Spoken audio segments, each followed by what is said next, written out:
Right, so this is now the fourth time we've looked at this article, and this is a picture of a photo, not picture of a photo, it's a photo of a picture of a painting, I should say, of Robert Louis Stevenson. So let's go over to the article. Now, the article is on Literary Hub, sometimes shortened down just to lithub.com. And here we go. And it's titled Robert Louis Stevenson's Art of Living and Dying. So again, this is the fourth time we've looked at this. It's by Robert B. Olsen, and away we go. So we were down to about there. That's where we finished, I think, last time. So I'll start reading, and then it's over to you in a minute or two, Elena, when I finish. Here we go. So, of course, when Stevenson College Museum opened in 1916, death on a mass scale wasn't confined to sanatoriums. Some criticized Stevenson's work in the wake of the Great War.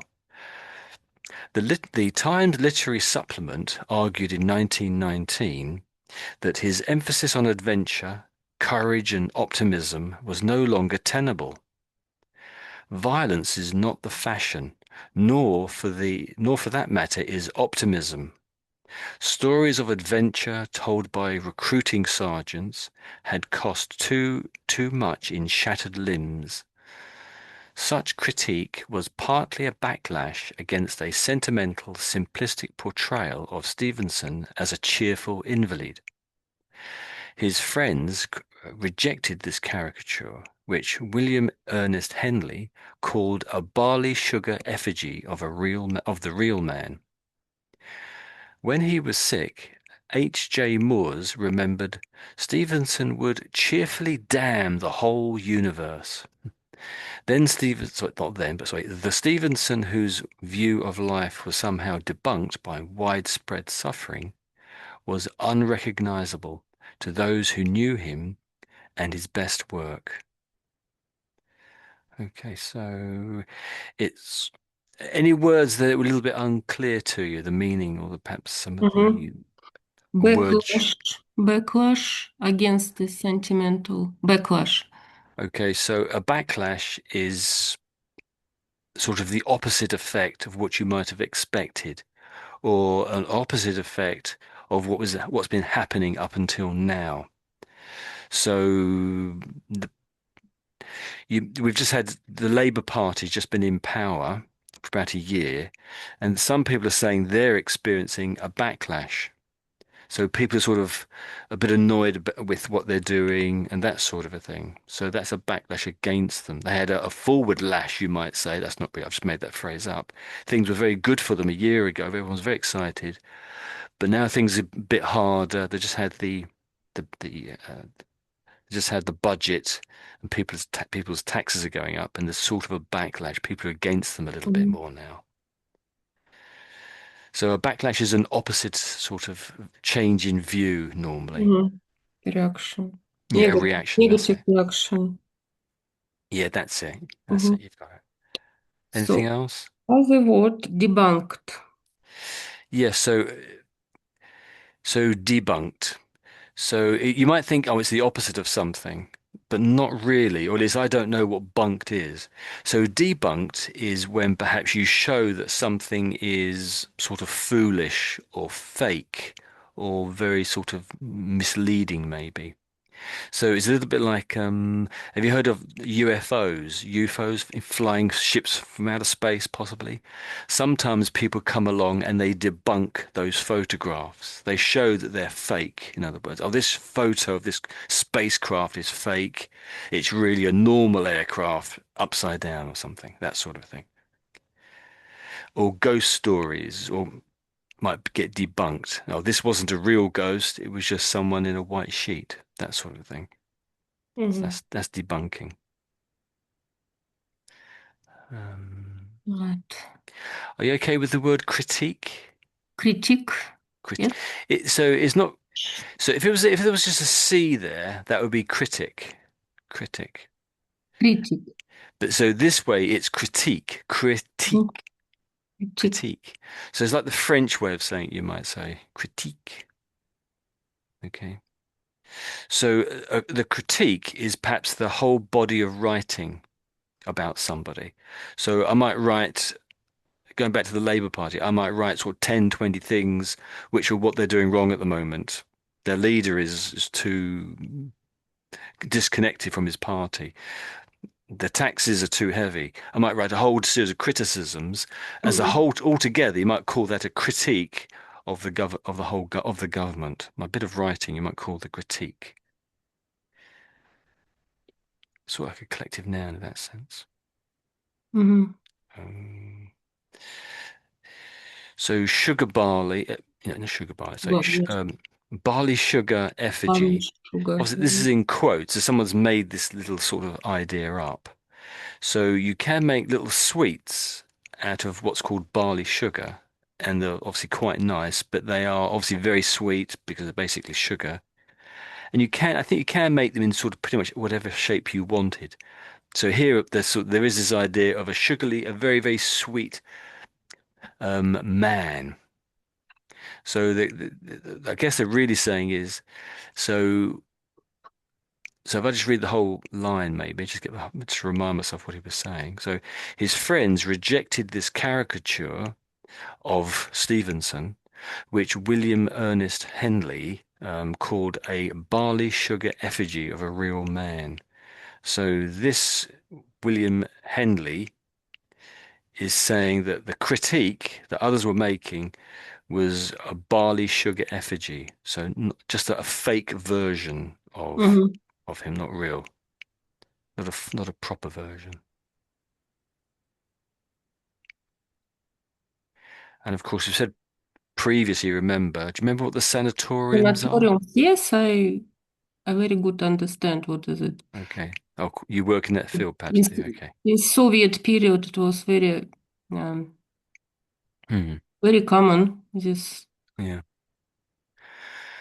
Th I think some cultures for sanatoriums is like going on holiday, but at this time, and I don't quite know which picture you have in your mind, but in this way, where it's used here, this is more like a Yes, long-term like a hospital for hospital. sick people. Yeah, Okay. light hospital. Maybe it's some for recovery after hospital. Yes. But But a lot of people died in sanatoriums, and so in the sense of that, presumably because we didn't have at that point the antibiotics, and so they were trying to use other remedies to get rid of some of these very serious illnesses, and often they weren't successful. I told you about a friend of mine. I say friend, but she's dead now. She was about 80 odd when she died. This is years ago now. And she lived, I think she went to a sanatorium perhaps in the 20s, 1920s or the 1930s, or perhaps the 19, wasn't, I don't think it was the 40s, I think it was the 30s. And she went there because she had tuberculosis. mhm, And what they did was I'm sure I said this last time, she had it in just one lung. So what they did was they sort of shut that lung down for a couple of years or 18 months, I think it was, or quite a protracted period of time. And she was just breathing with one lung. So they puncture the lung, so they let all the air out and then just let it rest for 18 months, and she got better. mhm. Lived till she was 80. And I don't know quite how old she was then, but teenager perhaps or 20s. Okay, so let's go on to your bit then. It mentions here the Times literary supplement.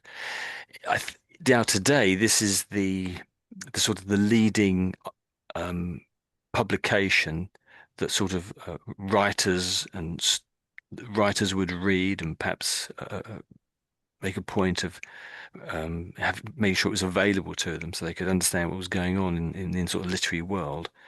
And I guess maybe this is true even back then. I'm not sure if it was or wasn't. I guess it probably was. So lots of good British writers would be getting the Times literary supplement. I think it's issued once a week at the weekend, I think it is. So let's scroll on then.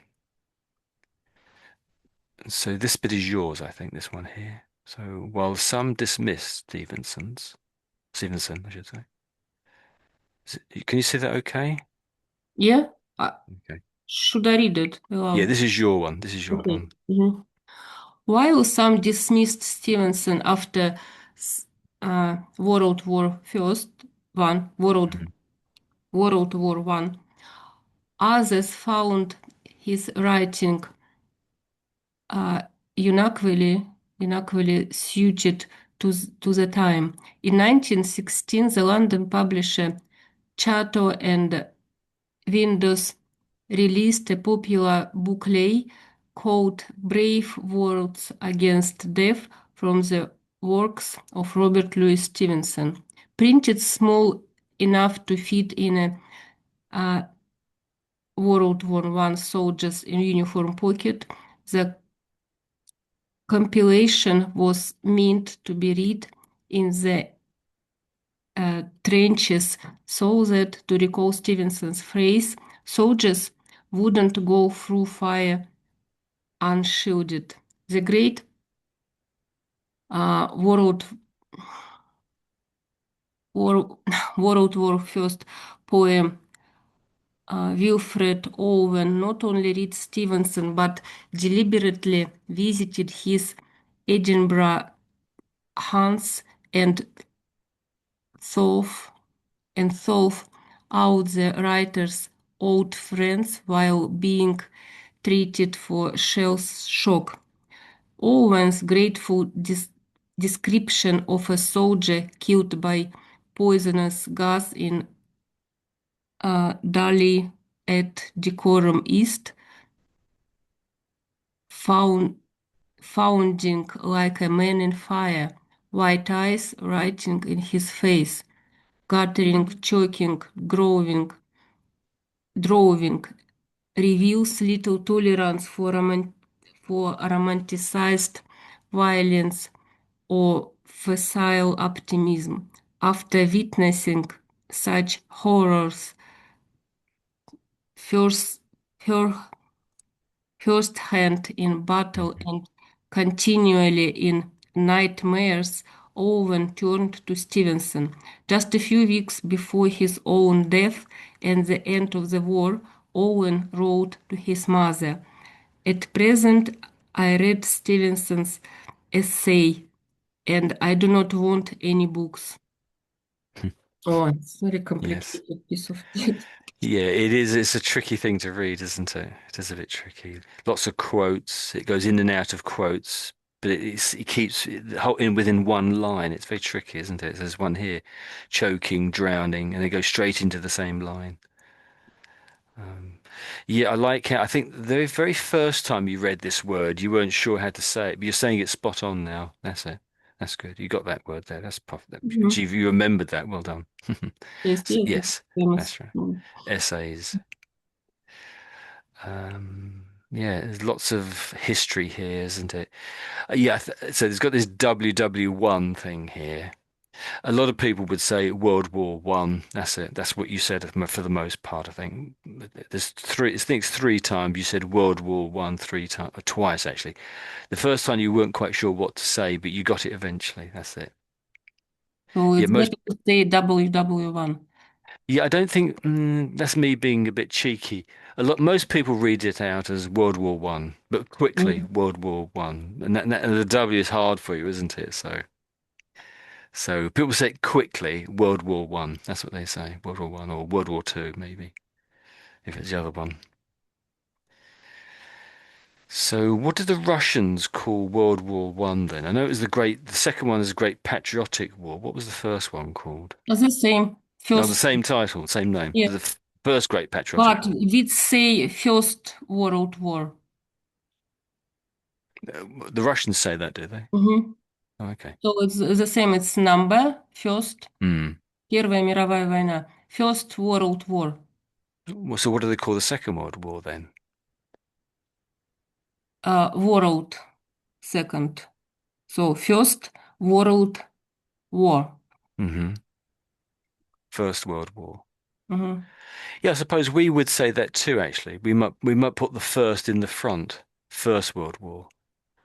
We could do it either way. The way it's written here is always written this way, I would say, if it's written by these just these initials.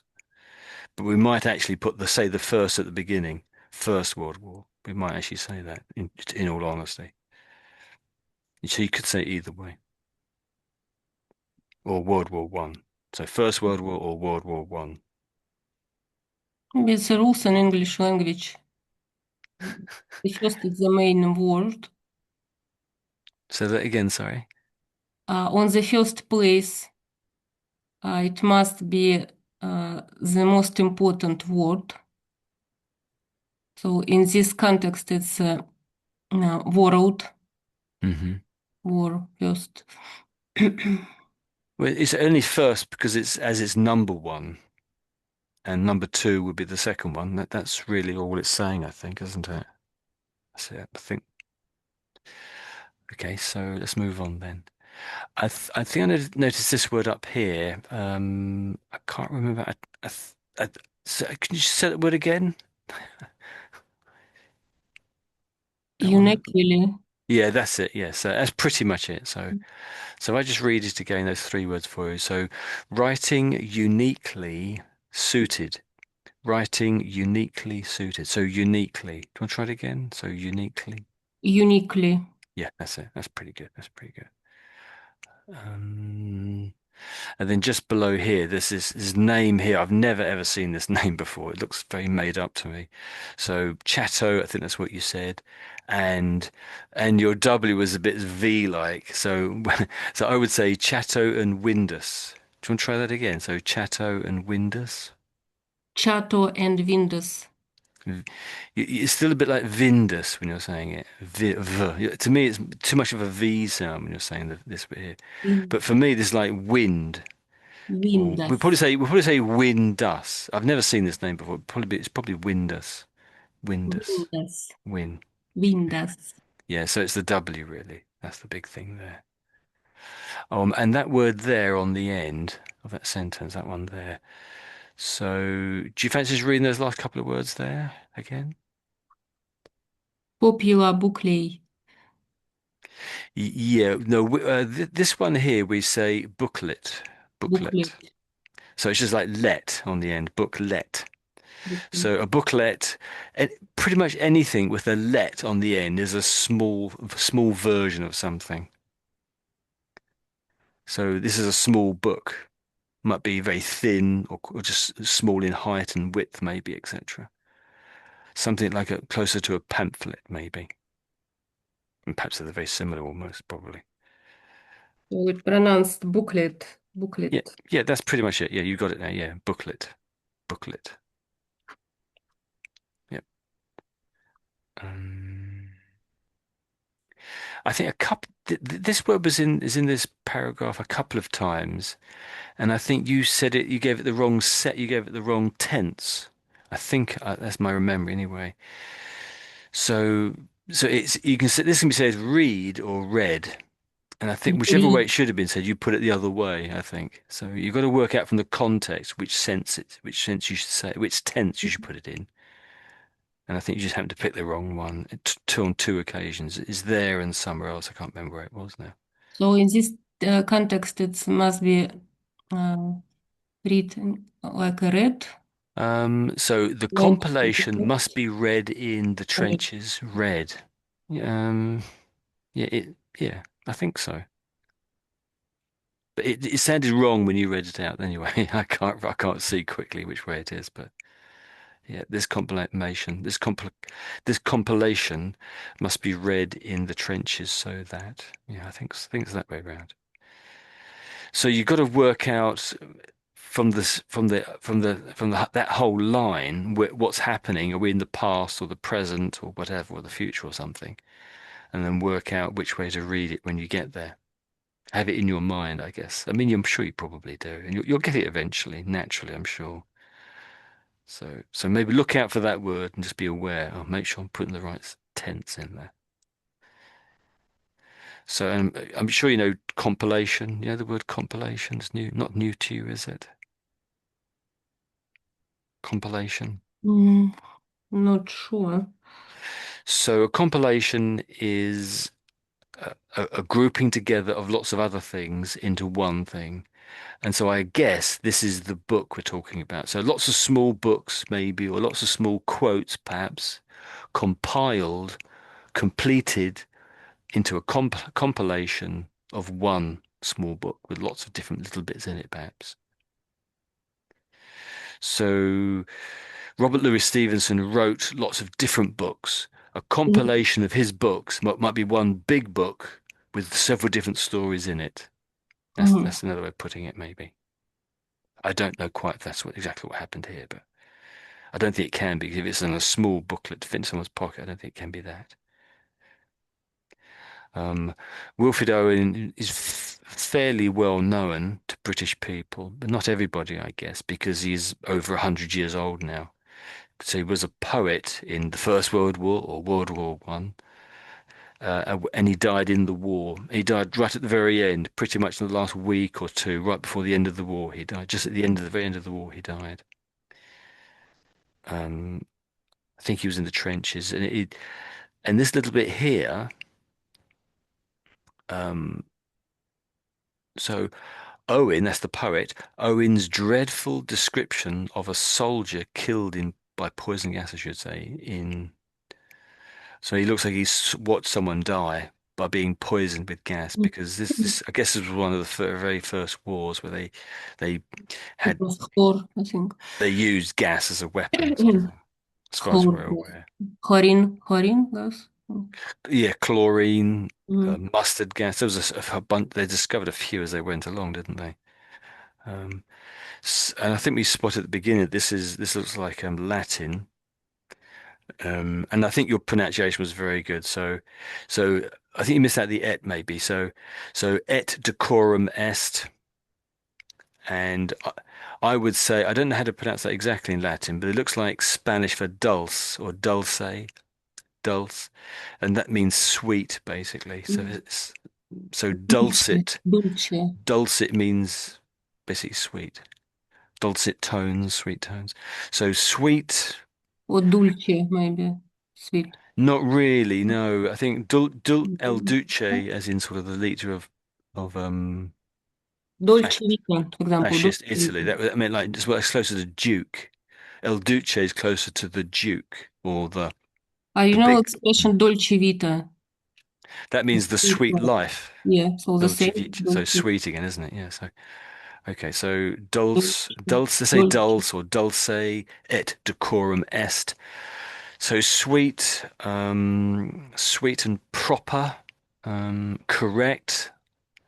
So decorum, yeah. So sweet and proper. Is that the correct way? I can't quite think. It's effective means things done correctly, things done in a proper way. Sweet and proper. Yeah, sweet and proper is a better way of looking at it.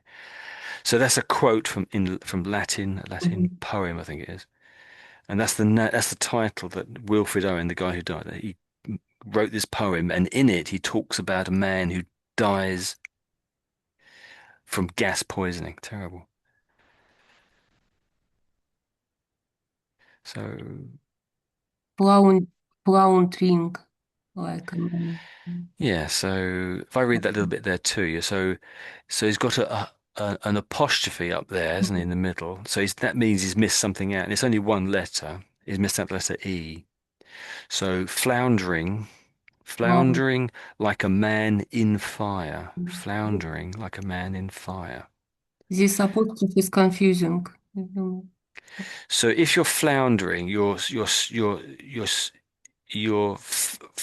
thrashing around with your arms. Perhaps if you were drowning in water, you might be desperate. Your head is you're throwing your head around left and right because you're drowning in water. You're throwing your arms up in the air, but you're in the water. You're sinking down again. So you're acting chaotically and sort of crazily because you're desperate. In other words, you're not swimming. You're not doing what's correct in a sense. That's what floundering. That's how I would describe floundering. Let's stick it in the dictionary anyway. And I've got to put an E in there because it won't reckon. I don't. Let's just search without the E. So with the little apostrophe, let's see what it does. It doesn't know it, but it's put as the very first possibility, floundering there. And I think when you read it out, I think you said this, the second word. You missed out the L, I think, when you read it out. It sounded like foundering, foundering. So the L is vital sort of thing. Mhm. So let's listen to how they, not how they say it, but let's look at their description. So the plural form can be flounders, Flounder. So it makes it into the past tense as well, doesn't it? I think. So verb. If something is floundering, it has many problems, as in drowning or something, and may soon fail completely. What a pity that his career was left to flounder. The economy was floundering. So if something's floundering, you can say, or flounder, you can say falter, struggle, stall, slow down. That's interesting, slow down. I wouldn't have said, I suppose it could be slow down too. And really, they all have the same basic idea, as I understand it. So if you flounder in water or mud, you move in an uncontrolled way. This is really our situation, isn't it? Trying not to sink. Three men were floundering about in the water. So that's the picture there. So struggle, toss, thrash, plunge. There we go. That's it. Like a drowning. A droning. A droning. Mhm. It's not. In the Oh, water. drowning. So yeah, You're drowning. Yes. drowning. So that's just below, isn't it? Yeah. So drowning. Okay. Should we do those three words there? Because all ing words, which is a bit tricky. So we've just done floundering. So we just do these other ones too. So guttering, choking, drowning. Do you want to try those three words? Guttering, choking, drowning. Yeah. Okay. Yeah. That sounds pretty good. And maybe this one again now. So it is a bit of an old. It doesn't get quite as much used nowadays as it did in the past, but it's still valid. So floundering. Do you want to try it? You want to try it yourself? Floundering. Floundering. Yeah. And once more, floundering. Floundering. Yeah, yeah, okay, that's good. Um, yeah, it's not that common a word nowadays, I would say. But you probably see it in writing, I guess, romanticize, continually. Any other words that you noticed there you want to go back over again? First hand. Yeah, I think when you read it through, that was on that word there, you stopped for a moment or two just to get your bearing, I think, because it's not an obvious thing. Does it make sense to you, that word? Does it mean something to you? First hand? Maybe to see it Mhm. with their own eyes. That's what it means, yes. You've seen it with your own eyes. So if I see something with my own eyes, I see it firsthand. But if I describe it to you, you get your second hand then, aren't you? That's right. That's right. You see it with your own eyes, what it means. And in a court of law, if it's hearsay, that means it's second hand, effectively. Hearsay. Have you come across that word before, hearsay? So Yes. it's not exactly, hearsay isn't exactly, is that how you spell hearsay? I think that's how you spell hearsay. Hearsay. Oh, yeah, my spelling. So Um, let's put it in the dictionary so it comes up. So hearsay is basically hearsay, not that's heresy. Forsay. Here, heresy. Heresy Ah, is what's against the accepted beliefs, perhaps might be religious. ah, So let's change. Oh, my spelling is appalling, isn't it? So let's. Can you see the word there? I think it must be there. I can't see it. I thought it would correct my spelling, but it didn't. here's Yeah. So hearsay. so this is hearsay. So Hearsay. let's listen to them. Hearsay. So it's just you can see the word hear and then the word say, can't you? So it's basically the sound of it is those two words glued together, but the meaning is so hearsay is information or a story which you have been told, but do not know to be true. So I might tell you something, you've heard it, doesn't mean it's true, but effectively you've heard it secondhand, you could say. So much of what was reported to them was hearsay. It's like a rumor. Yeah, you could say it's a rumor, but you don't know either way if it is a rumor or if it's true. That's what I would say anyway. But in a court of law, you would talk about hearsay often as not. Everyday speech, you don't often talk about hearsay. And the next sort of example sentences uses the word rumor. So let's read that one too. So rumor, myth, and hearsay obscure the truth after months of bloodshed. So some sort of war, it sounds like. So hearsay, they say, is rumor, talk, gossip, report. Mhm. Yeah, interesting. So report could be spot on. Often think about report as being spot on correct, but they put it right next to gossip and rumor. Interesting. Yes, absolutely different words. Yeah, Report and gossip. yeah. So Different. that's sort of an opposite in a way of the word first hand. Yeah, I think you've done everything there, really. I can't. Anything else you can think of? No, I think that was it really. Oh, maybe there was this word here. So there was a couple of words thinking about it. So Mhm. I think you said haunts, okay, but you stopped for half a second and then said it because this is a word that's come up before. But you said, do you want to say those three words there? Horns and soft. Yeah, haunts is pretty good, Mhm. but the last one, let's stick it over here, is not spot on, I would say. So haunts and salt, the last Salt. one, salt. Salt. I think the Americans, I'm not sure if they do it. I think the Americans spell it this way. And if they do, this is probably a better spelling. So so this sort here is when you're looking for something. I'm looking for my handset, my phone sort of thing. You're looking for something. I sought my handset, my phone, and I found it under the sofa. I sought my handset, so it's past tense to look for something, really, sought. So it's not the same sort when you're sorting through files to find the oldest file or something like that. Not that sort of a sort, but this is as in look for. I sought something. Does that make sense? Mhm. Yeah, So good. Sort. Yeah, okay. But it is tricky. So do you want to say both those words again? horns and swords. Yeah, there's no S though, so just sort. Sort. Sort. Horns Sort. and sword. Yeah, that's it. That's it, you got it. That's it. Well done. I think that was it. I can't think of anything else. Yeah, that's it. Let's carry on. Mhm. Let's carry on. Actually, there's another word, I wasn't thinking about it. So this one here tripped up a little bit too. So if I just read this one, Mm. it's just the sound of it, I think. So Owen's dreadful description. So we read it. Owen's, mm. Yeah, Owen's dreadful description. yeah, that's it. You got it. It's it. Owen. So and the Owen, the name. When you get here, so you're saying the O, great. O, and then win. Owen. Owen. Owen's. Yeah, Owen. oh win. So like you've win a race or something. Oh Mhm. win, oh wins. That's it. So yeah, we'll leave that. I think you've got that now. That's it. Let's carry on. So okay. So you read the last one. I'll try this one then. This is my one, and I think that's pronounced via.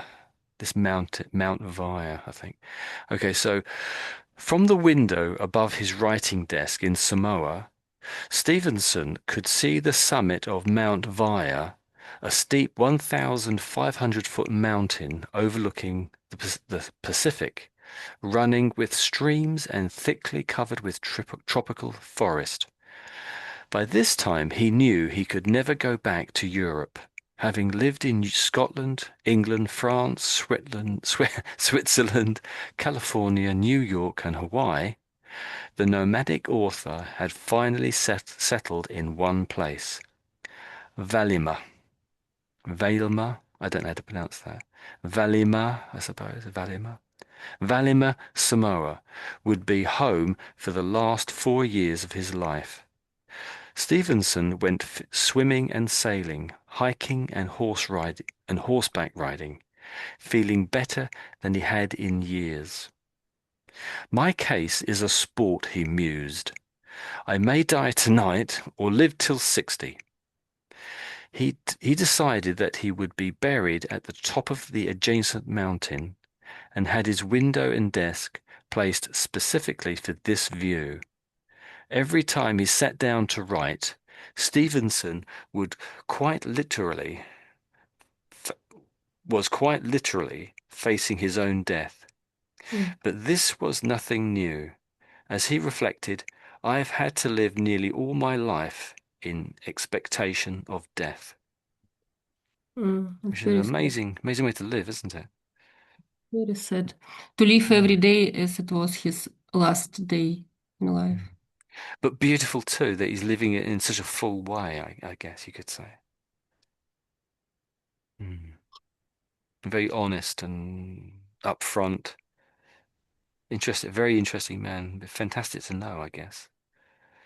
So any words there might be a bit tricky for you? Uh, Top of the adjacent mountain. Yes, adjacent. Adja Adjacent. ad Adjacent mountain. yes, the spelling's a little odd, isn't it? So adjacent, adjacent. Hmm. Yeah, I'm misspelling. I missed out the A, I think. No, still spell it wrong.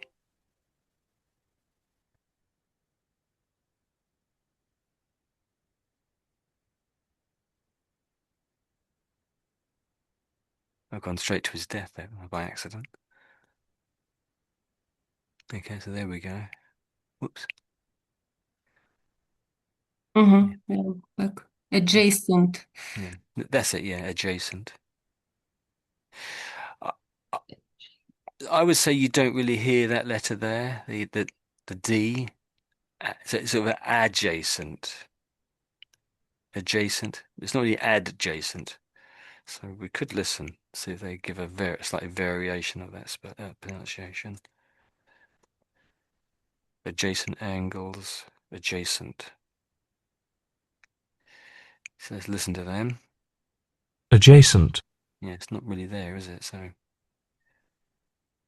So if one thing is adjacent to another, the two things are next to each other.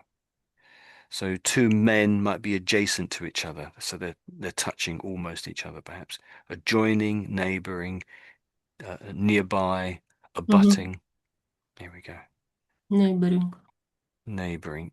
Yeah, so it could be like 100 miles away, but that would be true if they were two mountain ranges. So two adjacent mountain ranges, they could be separated by 100 miles, but they might still be described as being adjacent. Or two people next to each other could be adjacent. Yeah, so there we go. So there's a W there. Is that an easy word for you, or do you want to give it a go? Switzerland. And again, Switzerland. yeah. Let me give it a go too. So it's more of a, I would say it's more of an S. Switzerland, Switzerland. Switzerland. It sounds, the S doesn't, it's not quite a Z you're saying. I'm not quite sure the sound at the beginning you're making, but we say it's much more of an S. But it is tricky because it's an S than a W. So maybe try this other word, which is similar. I don't know if it's actually any easier, but so the people who live in Switzerland are called the Swiss. Do you want to try the Swiss? Swiss. Yeah. So it's the same S at the front that you want to this S on the name of the country. So Swiss and Switzerland. Switzerland. Swa. Switzerland. Switzerland. Yeah. When you're saying it as the country, the S doesn't sound quite right. So maybe it's one to practice, bear in mind.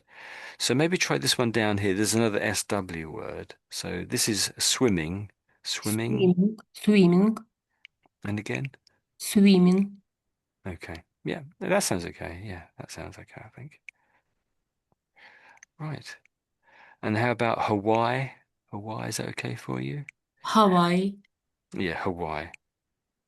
And again, Hawaii. Hawaii. Yeah, you've got it, I think, pretty much. Yeah, that's it. Yeah. It's a definite H sound there. There we go. So let's scroll on then. So that was my reading. Unless you want to read that one back, maybe. You can if you Mm. fancy. Or you can just read the next passage. Yeah, I can do it again just to Yeah, practice. if you want. Yeah, read that one again if you fancy. Yes, that's Mm. Samoa up there. Samoa. You'll go.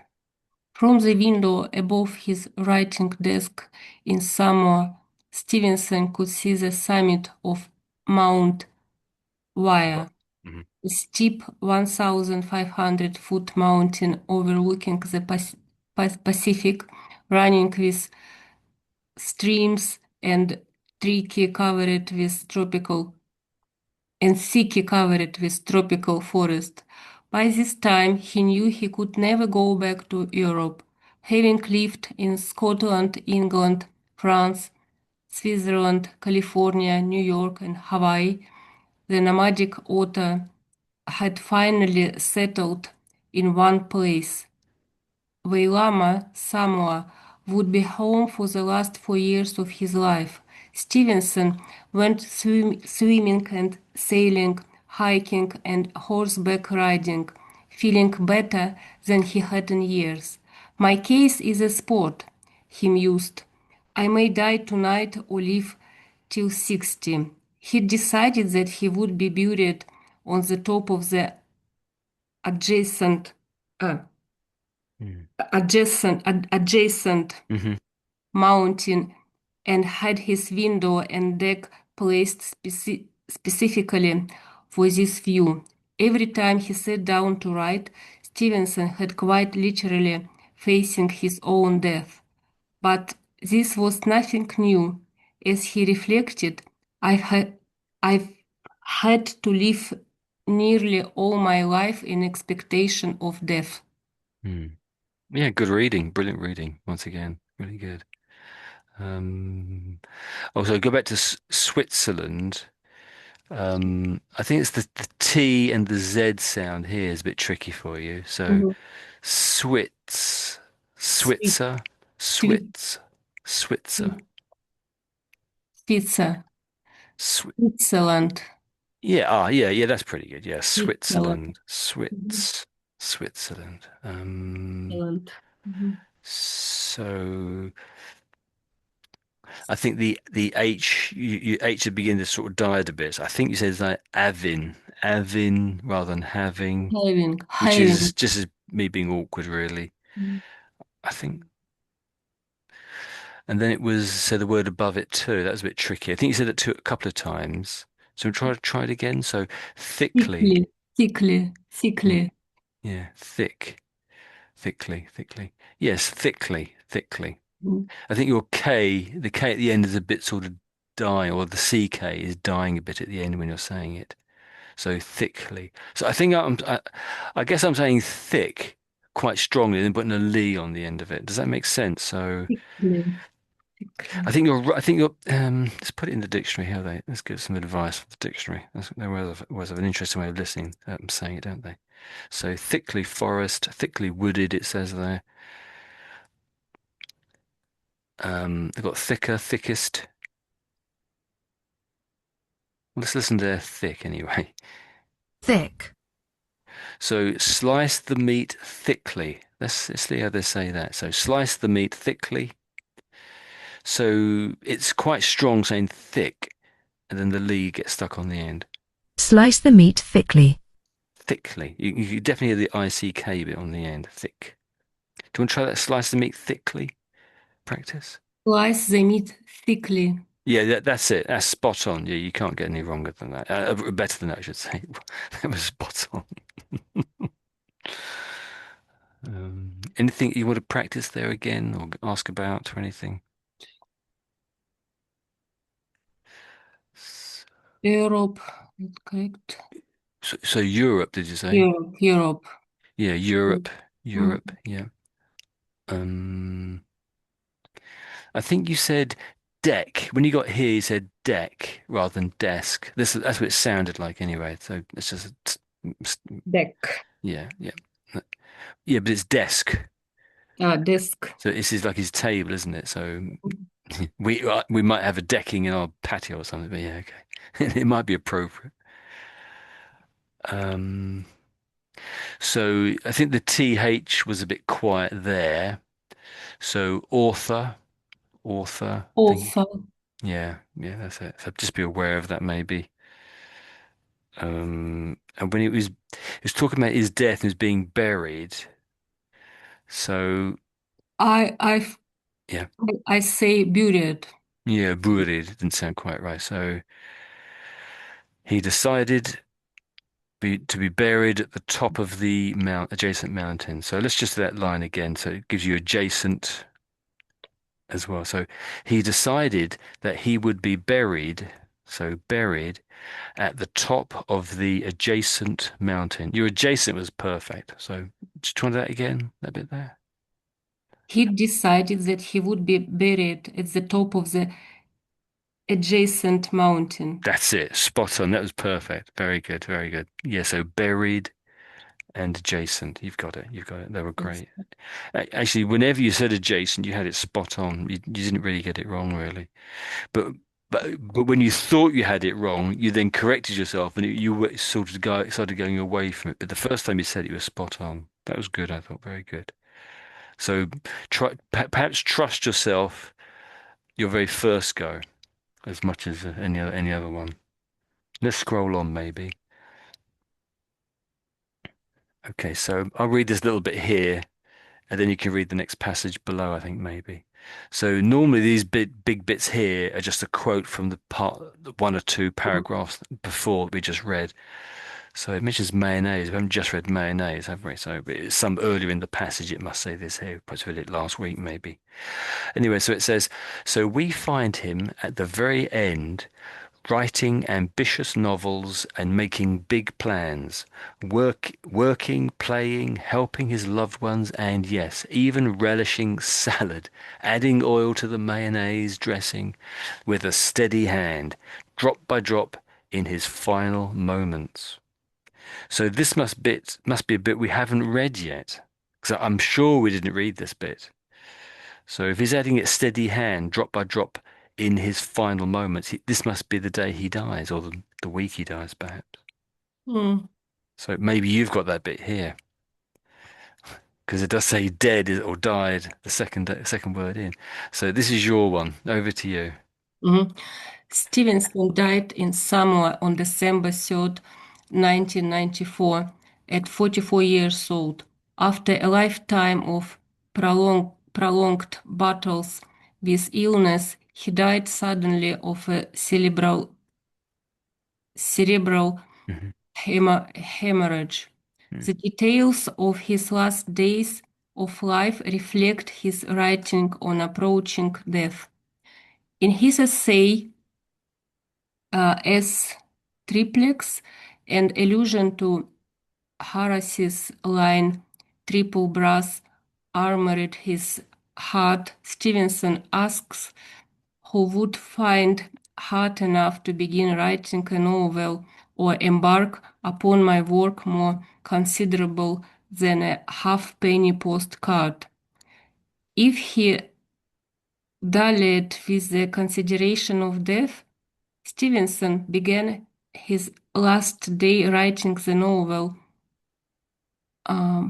Weir of Hermiston, Hermiston, which he believed would be his best. He worked like a steam engine all morning, writing once again all the precipice of Mhm. death. Afterward, he paced around the house, talking excitedly about the book and his plans for future chapters. Let's remember this image of Stevenson, restless in his final hours, still in the hot feet of life, laying out vast projects and foundations flushed with hope, his mouth full of boastful language, enacting in life what had prescribed in his writing. Stevenson worked on the novel he would never finish. Mm. Yes, and it ends with a semicolon, a colon, I should say. So two dots. Mm. Okay. Okay. Yeah. So anything interesting there? Essay. Uh, That how can I name. pronounce it? Triplex as S triplex? Hmm. So that's like the two letters A and E stuck together, Mm-hmm. isn't it? Yeah. So in olden days, certain words and names would start with this character. And so let's pop it into the dictionary and they'll give us the pronunciation. I think there's two or three ways of pronouncing that. So it's more like whoops. So is it called a ligand, I think? So this isn't quite the same thing. But let's listen. This is a Scottish word, really. Eh. Eh, eh, eh. So there's a couple of ways of saying it. So let's scroll down till we find this is closer. So they're calling it a digraph in Latin, and our guy was. This was from Latin, wasn't it? So this is probably our version here. Either native diphthong, as in equus. So I would pronounce that as equus, or in Greek. There's lots of. It's sort of like a sort of rather a detailed meaning here. So a ligature. So two letters stuck together. A ligature used in Old and Early Middle English to represent the vowel sound of A in cat. So in Middle English, it's the A in cat. So ah, ah. So let's go on. And this is AE with full stops between them. So that's something completely different. So it's not being very helpful on the whole, I would say. Oh, this looks closer. Here we go. So in American English, we have this one here. So really, it's all of these vowels here, isn't it? So that's I. E. Oh, no, E, I should say. This one must be I then. I. I. And A. so there's quite a few possibilities, but if we just stick to the A as in cat for simplicity, that's probably the easiest way to go. You see, there's many possibilities here. Um, A. Let's go for Let's go for maybe for that one. So in his essay as a, I don't know how to pronounce that. A's triplet. I'd say A's triplex. A's triplex. An allusion to Horace's line, triple brass. I don't know what that is actually. And then it's slash or armored his heart. Okay, so ah. Oh, pronounce it as triplex. Illusion. And you're okay with the other words like illusion and whatever. And this guy here is a Roman poet from say 2000 years ago, very famous in his day and even today, I suppose. And obviously in Robert Louis Stevenson's time, he was well known too. So any other words there? Does that help at all? Hopefully, or we'll go look at it again if I haven't explained it properly. Very complicated. Triple brass Yeah, armored. the problem is he's talking about a language that he learned at school, and most people in this country don't learn. So for him, this is simple, and you say it's an allusion to Horace. Everyone would know who Horace was. Nowadays, most people don't know who on earth Horace is, or was, I should say. So it meant something then, very important, is a bit lost on us. It's like reading any book from, say, 100 years ago. You got to have your mind back in those years or back in those times to understand it. Um, I th so I don't know. So this looks like the weir of Hermiston, but I'm guessing that I don't know. This looks like the place name, somewhere called a place. We'll never come across this word again, so we'll just leave that word. But this word is weir. Yeah. Weir. Yeah. Yeah. Yeah. Yeah. So a weir is a structure in a river that sort of slows the river down a bit. Like It a either dam. holds the water back, but the idea is the water does flow over the top of it. Perhaps normally it flows over the top of it, but in the middle of summer, it's more there just to keep the level of the water up. And funny enough, weirs are very often for people to die in a weir. Perhaps in the night time, they trip in the river and they get caught in the weir and they die. That's something that happened in the olden days. It doesn't seem to happen quite so much now. Thank goodness. I guess people lived on the river a lot more because basically the rivers back in, say, 100, 200 years ago, they were almost the motorways that we have now today. The rivers were effectively the motorways of 200 years ago. So they were much more used and people would drown in them. Anything else there?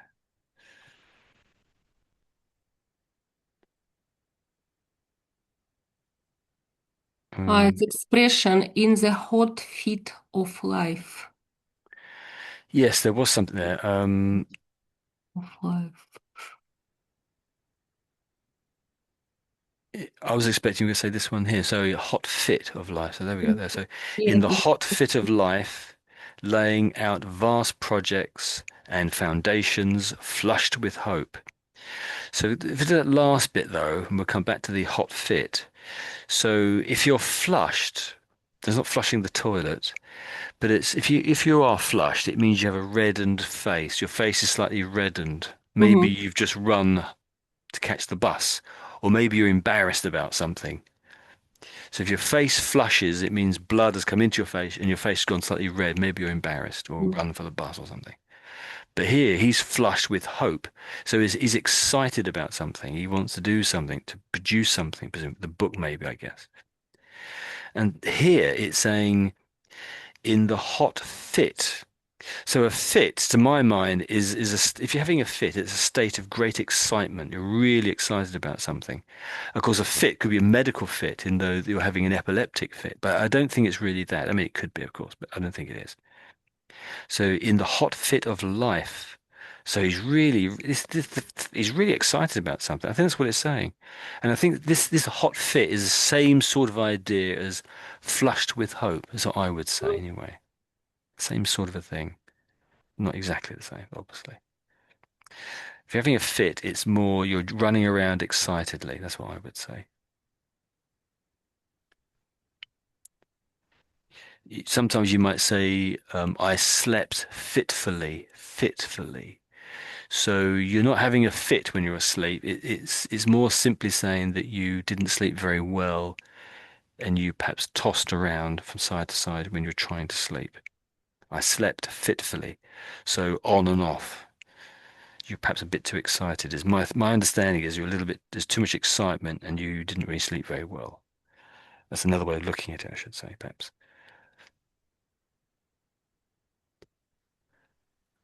Anything else? Think about it at the beginning. I think you read that out as, 1894. yeah, I think you read it as 1994, I think. 1994. Yeah. I make those mistakes. But you're very polite. You never correct me when I make them. And so what did he die of? So what did he die of? He died suddenly of a cerebral hemorrhage. Yeah, that's pretty much. So hemorrhage is spot on. We put an A Like a there. stroke. Mhm. Yeah, that's it, isn't it? Yeah. So a stroke in the brain effect, isn't it? Mhm. So that's what a stroke is, isn't it? In the brain. So this word is cerebral. Cerebral. Cerebral.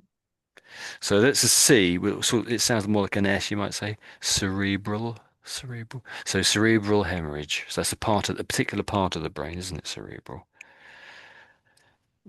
So which part of the brain is that? I think you know more about this than I do. So whereabouts is it in your brain? Is it the front, middle, back, top, bottom, inside out? I think it's top. The Bottom. top. Mhm. Cerebral. Let's have a look. Cerebral accident, cerebral approach, cerebral artery, it says there. Artery, I should say. If you describe someone or something as cerebral, you mean that they are intellectual rather than emotional. Yeah. This writer is very cerebral, you might say. Yeah, that's right. So cerebral means relating to the brain, Mhm. a cerebral hemorrhage. So are they going to say cerebral? That's the key thing here, cerebral. cerebral, Yeah, so they're saying cerebral. Let's listen to the Americans. cerebral, Yeah, so the Americans will tend to say cerebral. Mhm. So I gave you the American pronunciation there. So cerebral, cerebral, but it's still an S at the front. So do you want Cerebral. to say it both ways, cerebral and cerebral? Cerebral. Yeah. Cerebral. Sounds like celebrate, doesn't it? We have to speak English. Not You American. would definitely hear both. That because it says, oh, it's British and whatever, but you would definitely hear both, cerebral and cerebral. I think this one cerebral, is not quite with your cerebral accent like that, but in a British accent. I would say that one's becoming more popular, more common, I would say, but maybe I'm wrong, of course. I'm not a doctor. But then again, maybe you hear it differently. I don't know. There we go. So let's go back again. Here we go. Yeah, I think we've done that now, haven't we? I think Yep. we've done that. Yeah, it Understand. is very sad. Well, at least we got to his death now. He's died, thank goodness. Cerebral or cerebral hemorrhage. Yeah. So he just began his last novel and Yeah. never finished it. Wow. Yeah, it makes you think, doesn't it? We Mm. never know when death is going to strike. It's interesting how he said I assumed it was going to be the tuberculosis that killed him, but I think maybe he even got better. I think he might have got over it because he's not really talking about that at all, is he? I'm sure he almost certainly knew that he had, or did have in the past, perhaps, that illness. So you're okay with precipice? You said it perfectly, I think. Precipice. Precipice of Yeah, death. so at the precipice of death.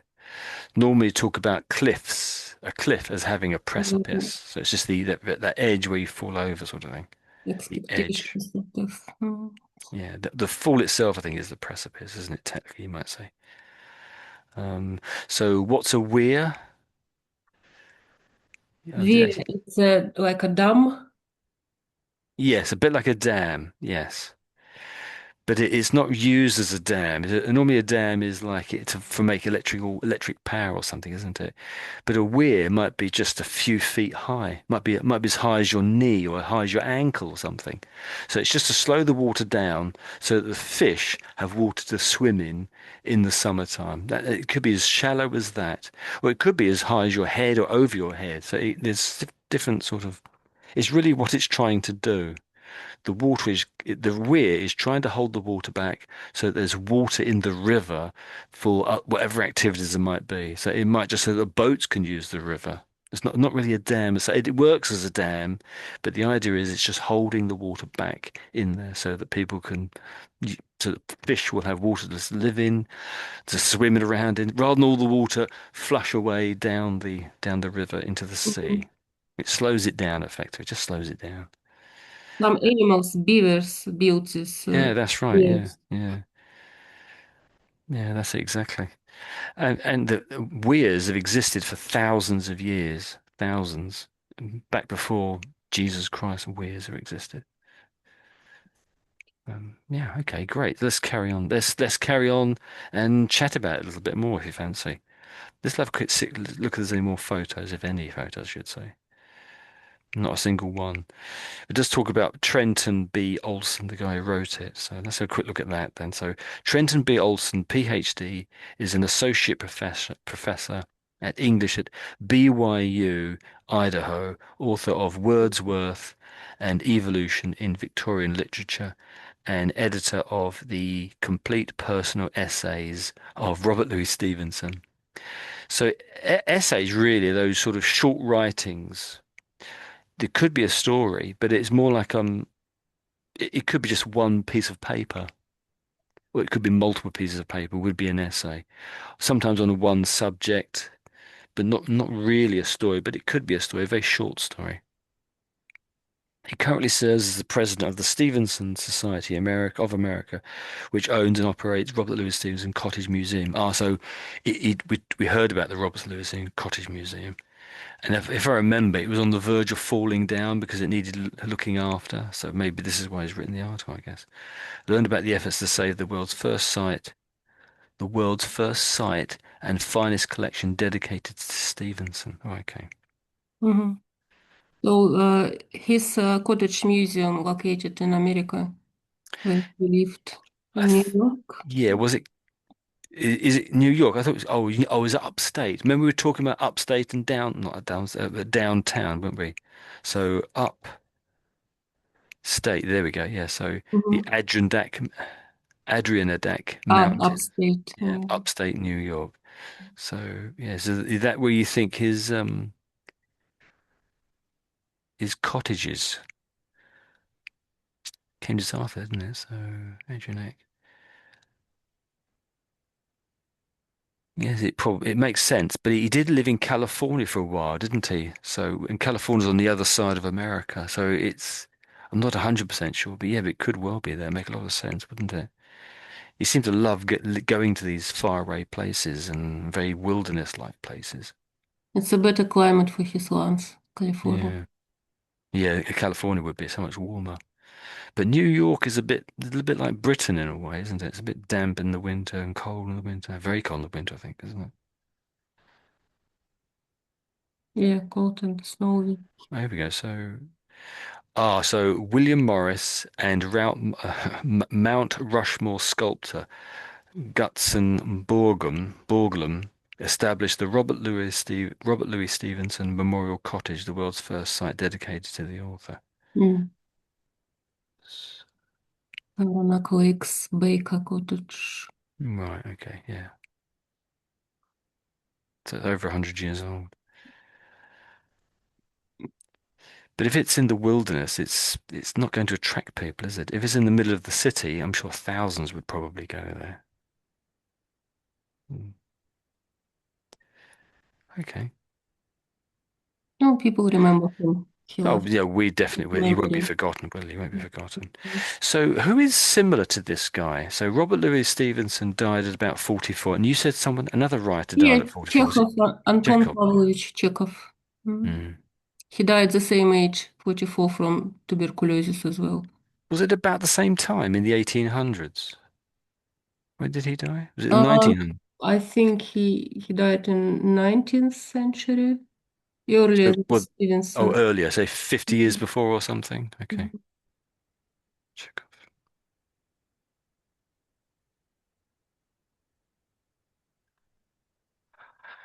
Talking about Russian authors, so did I mention that starting in January, if we go back to let's end the class at this point. How do I stop the recording? Strange. Let me stop the recording.